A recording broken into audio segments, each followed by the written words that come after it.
You know, if you take people, and I've told you this, and you expose them voluntarily to things that they are avoiding and are afraid of, you know, that they know they need to overcome in order to meet their goals, their self-defined goals.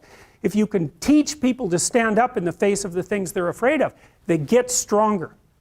And you don't know what the upper limits to that are, because you might ask yourself, like, if for 10 years, if you didn't avoid doing what you knew you needed to do, by your own definitions, right, within the value structure that you've created to the degree that you've done that, what would you be like?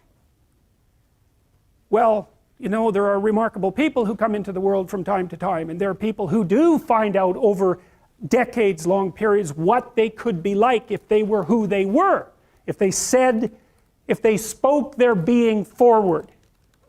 And they get stronger and stronger and stronger, and we don't know the limits to that. We do not know the limits to that. And so you could say, well, in part, perhaps the reason that you're suffering unbearably can be left at your feet, because you're not everything you could be, and you know it. And of course, that's a terrible thing to admit, and it's a terrible thing to consider, but there's real promise in it, right? Because it means that perhaps there's another way that you could look at the world, and another way that you could act in the world, so what it would reflect back to you would be much better than what it reflects back to you now. And then the second part of that is, well, imagine that many people did that, because we've done a lot as human beings. We've done a lot of remarkable things, and I've told you already, I think before, that today, for example, about 250,000 people will be lifted out of abject poverty, and about 300,000 people attached to the electrical power grid. We're lifting people out of poverty collectively at a faster rate that's ever occurred in the history of humankind by a huge margin. And that's been going on unbelievably quickly since the year 2000. The UN had planned to have poverty between 2000 and 2015, and it was accomplished by 2013. So there's inequality developing in many places, and you hear lots of political agitation about that. But overall, the tide is lifting everyone up, and that's a great thing, and we have no idea how fast we could multiply that if people got their act together and really aimed at it.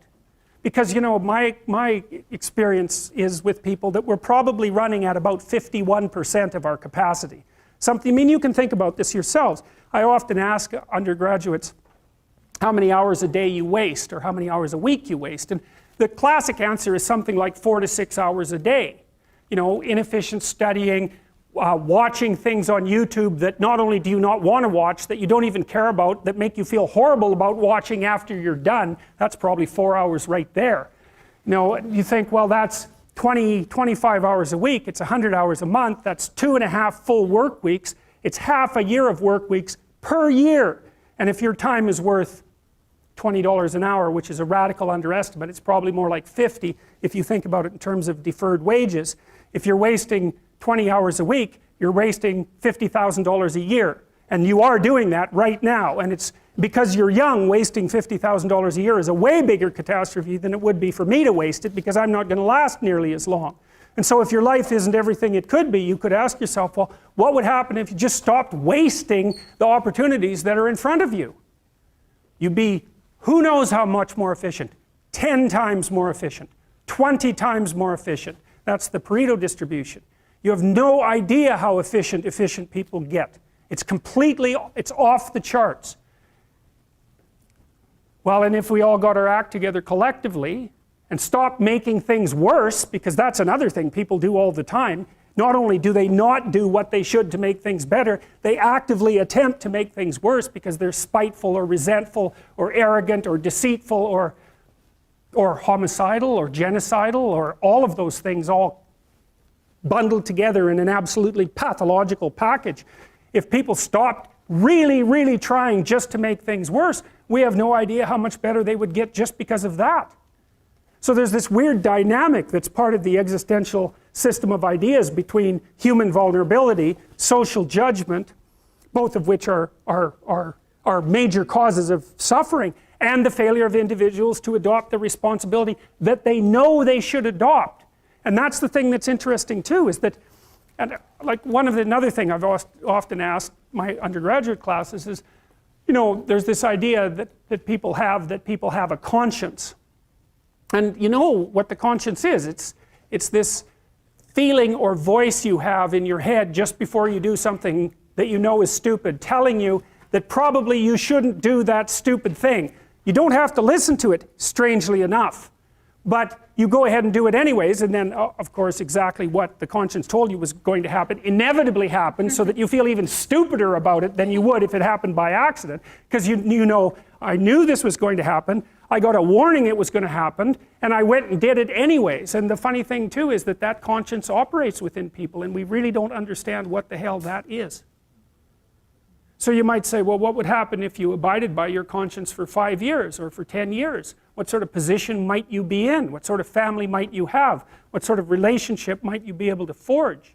And you can be bloody sure that a relationship that's forged on the basis of who you actually are is going to be a lot stronger and more welcome than one that's forged on the basis of who you aren't. Now, of course, that means that the person you're with has to deal with the full force of you in all your ability and your catastrophe, and that's a very, very difficult thing to negotiate.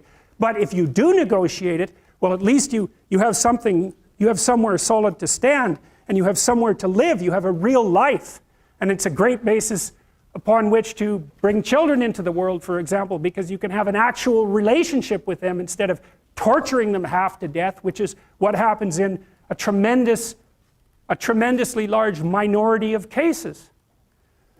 Well, it's more than that too, because, and this is what I'll close with, and this is why I wanted to introduce Solzhenitsyn's writings to you. You see, because it isn't merely that your fate depends on whether or not you get your act together and to what degree you decide that you're going to live out your own genuine being. It isn't only your fate, it's the fate of everyone that you're networked with. And so, you know, you think, well, there's 9 billion, 7 billion people in the world. We're going to peak at about 9 billion, by the way, and then it'll decline rapidly. But 7 billion people in the world, and who are you? You're just one little dust mote among that 7 billion. And so it really doesn't matter what you do or don't do, but that's simply not the case. It's the wrong model, because you're at the center of a network. You're a node in a network. Of course, that's even more true now that we have social media. You'll know 1,000 people, at least, over the course of your life. And they'll know 1,000 people each, and that puts you one person away from 1 million, and 2 persons away from 1 billion.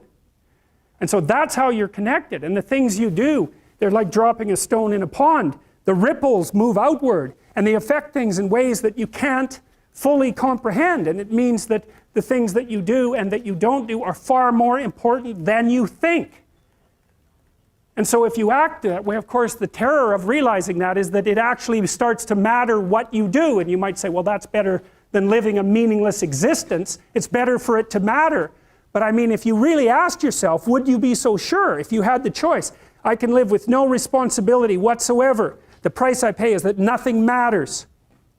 Or I can reverse it and everything matters. But I have to take the responsibility that's associated with that. It's not so obvious to me that people would take the meaningful path. You know, when you say, well, nihilists suffer dreadfully because there's no meaning in their life, and they still suffer. Yeah, but the advantage is they have no responsibility. So that's the payoff, and I actually think that's the motivation. Say, well, I can't help being nihilistic. All my belief systems have collapsed. It's like, yeah, maybe. Maybe you've just allowed them to collapse because it's a hell of a lot easier than acting them out. And the price you pay is some meaningless suffering, but you can always whine about that and people will feel sorry for you, and you have the option of taking the pathway of the martyr, so that's a pretty good deal, all things considered, especially when the alternative is to bear your burden properly and to live forthrightly in the world. Well, what Solzhenitsyn figured out, and so many people in the 20th century, it's not just him, even though he's the best example, is that if you live a pathological life, you pathologize your society.